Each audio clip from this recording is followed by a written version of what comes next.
Hey guys, so if you watched my last video, then you know that I have not been uploading or filming due to the fact that I have been on bed rest. So you can watch my my last video to see why I was on bed rest and all that you know, jazz. But this video is just going to be products that I have used up or would repurchase, or maybe a couple that I already have repurchased, or you know, and that I really recommend.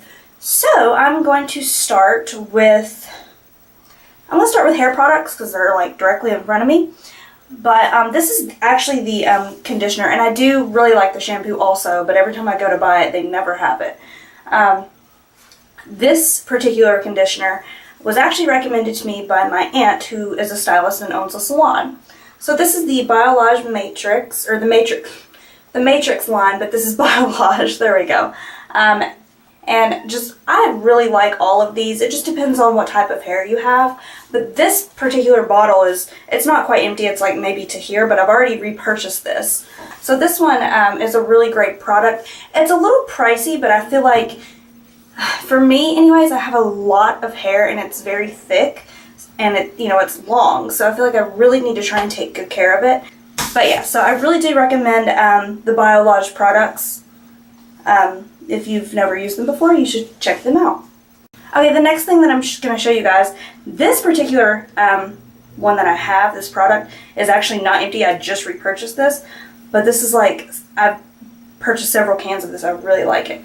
So this is the dry shampoo that I use, and this is the Got to Be Rockin' It Forever Style Stay. I've showed this in other videos. I think I even showed this in a haul video. But I really like this dry shampoo. It doesn't make your hair like really greasy. It doesn't make it feel really dried out. It doesn't make it feel really like dirty. I know that I do not particularly personally like the Tresemme one, but I really like this and I do recommend it. You just have to be really careful, especially if you have dark hair.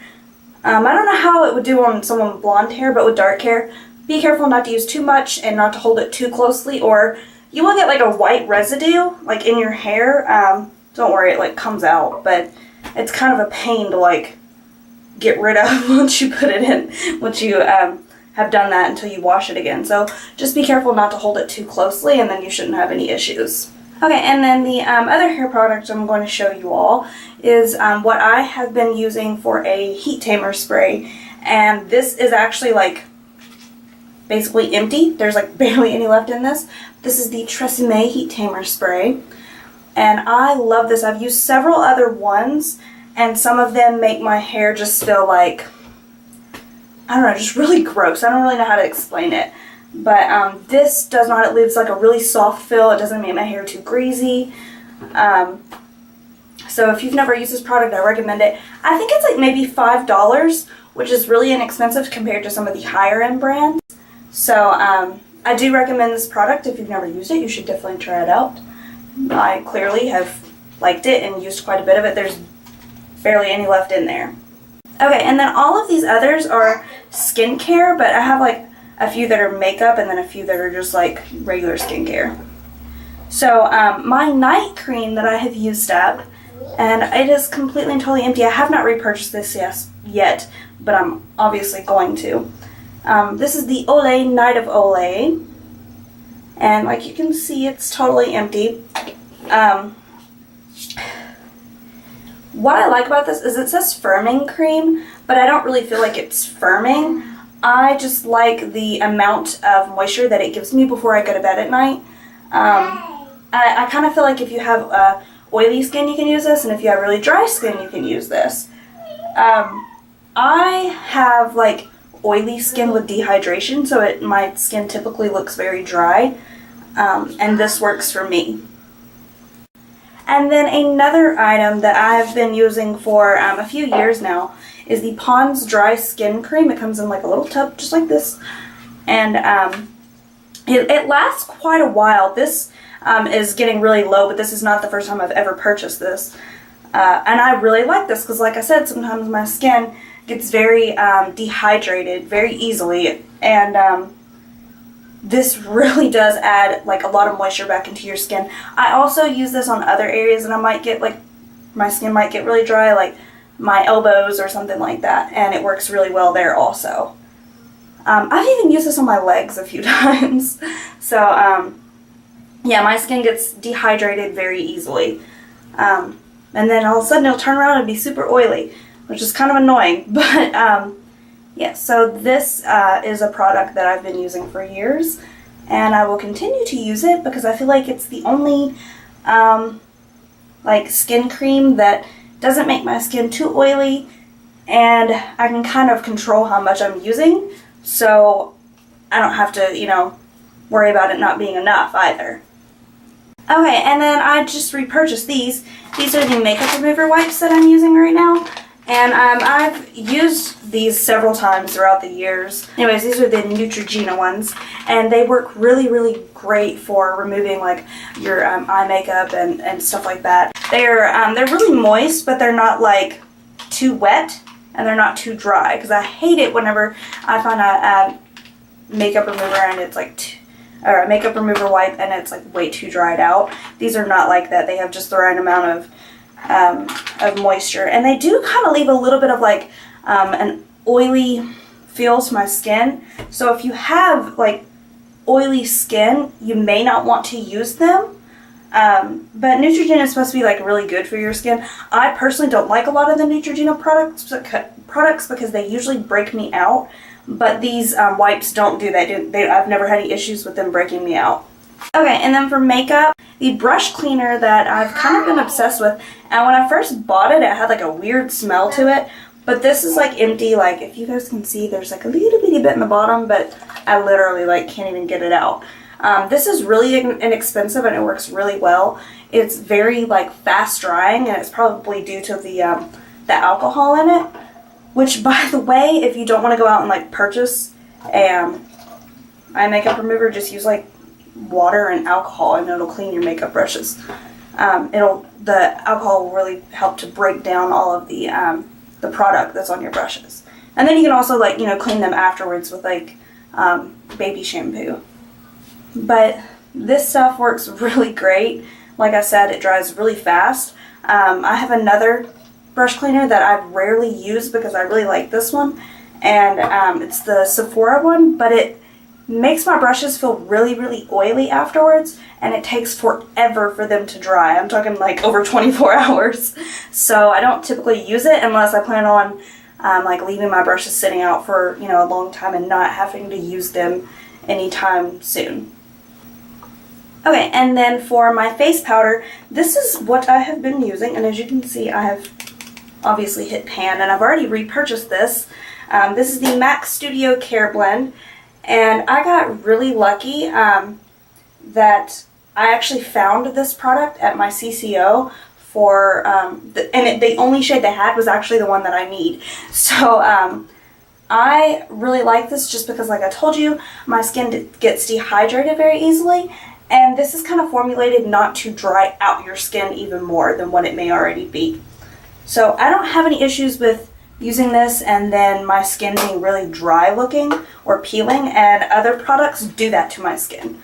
So that is one reason why I really like this face powder. This mascara, I've showed this before in maybe like a haul video or something. This is just the travel size one, but when I showed this I actually had two, which was equal to more, like the amount in them is equal to more than what it is in the big one. Does that make sense? And it's cheaper to just purchase two of the small ones. So, with that being said, I really like this mascara. And I think what I really like about it the most is the little wand on it. It kind of reminds me of the Chanel, my Chanel Inimitable Intense Mascara.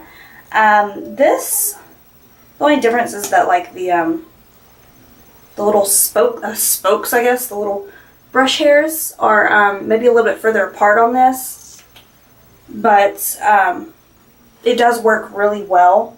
Even whenever it starts to get dried out, it still works really well, as opposed to where some mascaras, whenever they get dried out, they clump up and stuff like that. This one doesn't really do that.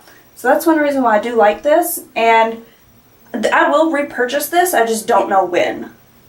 Okay, and then this next product is not fully empty, it's almost empty, but this is something that I will, that I'll end up repurchasing, because I feel like it's quick and easy to use, and you can use it on the go, and you don't have to have like a makeup brush. Usually I'll just use my finger, but sometimes I'll actually just take like a concealer brush or foundation brush or whatever, and I'll use that. This is the Maybelline Instant Age Rewind Eraser for Dark Circles, and it's just the brightener in number 60. It has like a little sponge tip. I don't want to turn it because I don't want it to come up, but it's got a little sponge tip, and you can just like twist this and it comes up through the sponge. And you don't have to, I mean, this is mine, I don't like to use this on other people, so you can just like apply it directly under your eyes, and you can blend it out with your finger or a brush, but I feel like it does lighten up the eyes a lot more. I kind of will go back and forth between a concealer and using this, and I find that I use this a lot more than my concealer. And if you guys have watched some of my videos, you know that I have very, very bad naturally dark under eye circles, so sometimes this does the trick if I need like light coverage, light to medium I guess, but if I need like a heavier coverage underneath my eyes, I use a regular concealer. Okay, and then the last thing I'm going to show you guys is something that I've talked about before in lots of other videos, and this is my go-to drugstore foundation. Matter of fact, I think I actually purchased this more than I have any other foundation. This is the L'Oreal True Match, and this particular one is like, there's a little bitty bit left in this, but I've already bought another one. It lasts a while. I mean, it's pretty decent size, and this whole thing, it's around $10. It might be like $11, I'm not sure. For high-end, I really like the Laura Mercier Silk Cream Foundation, but for drugstore, something that works almost like, it works just as great, and it's very inexpensive, is this is the one that I really like. I've actually had a viewer tell me that, I guess I talked about this in my drugstore favorites video, and they went out and purchased it and they really liked it. So I'm not the only one that really likes this, and it works really well. It gives you great coverage too. Like I said, here lately, for the past like 7 months, I have not even been using concealer. Yeah, so for the past like 7 months, I haven't even been using concealer. I've just been using this and this, like these two products together, for my face, and then this for my powder. And so it gives me like pretty great coverage, and I get breakouts pretty easily. I always have ever since I was a teenager. No, I'm not a teenager. Yeah, those are some of my would repurchase, already have repurchased favorite products I've used up sort of thing. I hope you guys enjoyed this little video, and I will see you guys again soon. Bye.